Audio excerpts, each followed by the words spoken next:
Una mujer se apoya en la puerta con la sombra de su pasado, y un amor puede romperse en pedazos con una sola palabra: mi vecino. ¿El corazón de Diego pertenece realmente a Sofía o sigue encadenado al pasado? Descúbrelo tú mismo. Querido diario, lo que temía ha sucedido finalmente. Isabela está aquí, en Nerja. El pasado de Diego ha llamado a nuestra puerta en el momento más inesperado. Ahora, mientras escribo estas líneas, me tiemblan las manos y mantengo el cuaderno inclinado para que mis lágrimas no mojen el papel. Mi corazón late tan rápido que parece que va a salirse de mi pecho. Por la mañana todo era muy normal.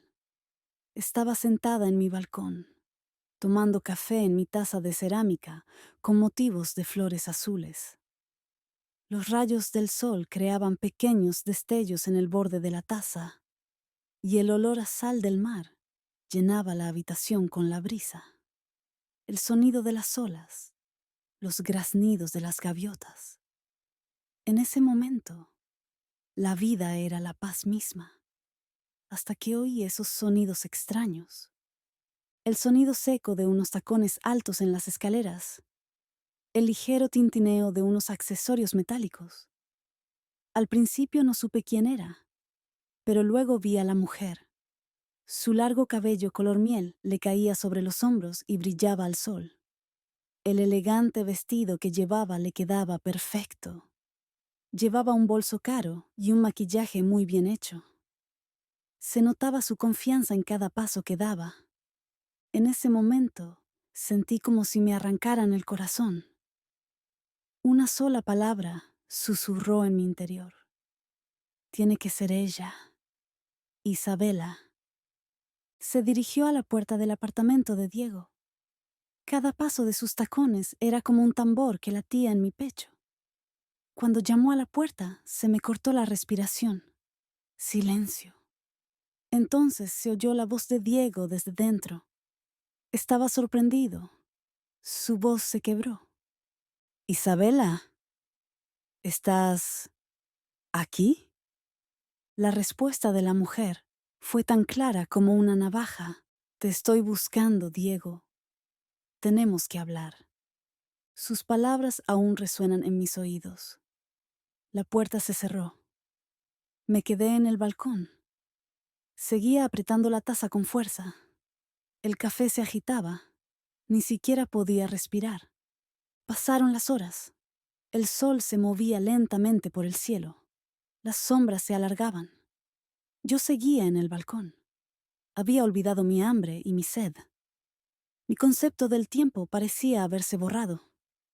No se oía ningún ruido desde dentro. Ni una risa, ni una discusión, ni música. Nada. Solo la tortura de la espera. Al caer la tarde, ya no pude aguantar más. Con las rodillas temblorosas, fui a la puerta de Diego. Mi mano permaneció sobre el picaporte durante minutos, pero al final llamé. Cuando se abrió la puerta, me encontré con un Diego cansado y desaliñado. Tenía el pelo revuelto, los ojos enrojecidos y una expresión abatida en el rostro. Pero detrás de él, Isabela estaba erguida. De cerca era aún más hermosa. Sus ojos azules eran como el hielo, sus labios perfectos, su postura era como la de una fría estatua. Me lanzó una mirada despectiva. Esa mirada me atravesó el corazón como un cuchillo afilado. Las palabras de Diego lo destrozaron todo. Esta es Sofía, mi vecina. ¿Vecina? Solo vecina. En ese momento se abrió un gran abismo en mi corazón. Nuestro amor, nuestros sentimientos, realmente eran tan insignificantes. Isabela me saludó con un frío hola.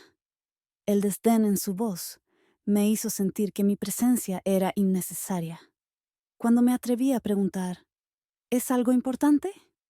Diego respondió evasivamente. Es sobre asuntos del pasado. Hablaremos mañana. Mañana. Así que se quedaría. Esa sola palabra me quemó por dentro. A la mañana siguiente, cuando salí al balcón, no podía creer lo que veían mis ojos. Estaban sentados uno al lado del otro. Mientras tomaban café, Isabela puso su mano sobre el brazo de Diego. Y Diego no la rechazó. Desearía no haber visto esa escena. Se me cortó la respiración. Mi corazón se rompió en 1000 pedazos dentro de mi pecho. Sentí un dolor tan grande que no puedo expresarlo con palabras. Hacia el mediodía, Diego llamó a mi puerta. No quería abrirle, pero insistió. Cuando abrí la puerta, estaba agotado. Tenía los ojos enrojecidos y los hombros caídos. Intentó hablar. Me contó que Isabela había estado casada, que su marido había fallecido y que ahora era libre. Me dijo que había venido aquí para estar con ella. Luego me miró a los ojos y dijo, «Pero yo te amo». Pero su voz estaba tan cansada, tan agotada. Mi corazón se partía entre creerlo y negarlo. ¿Y qué hay de la escena que vi en el balcón? ¿Esa cercanía?, quise preguntar. Pero las palabras se me atragantaron en la garganta. Diego solo negó con la cabeza. Su cabello le caía sobre la frente. Sus ojos estaban oscuros. Le dije que ya no lo amaba. Mi corazón le pertenece a otra persona, dijo. ¿Era verdad? ¿Era cansancio lo que veía en sus ojos o sinceridad? Querido diario, aquí estoy, con el corazón roto y la cabeza hecha un lío. ¿Debo creer en esas palabras? ¿O debo fiarme de lo que ven mis ojos? Sofía.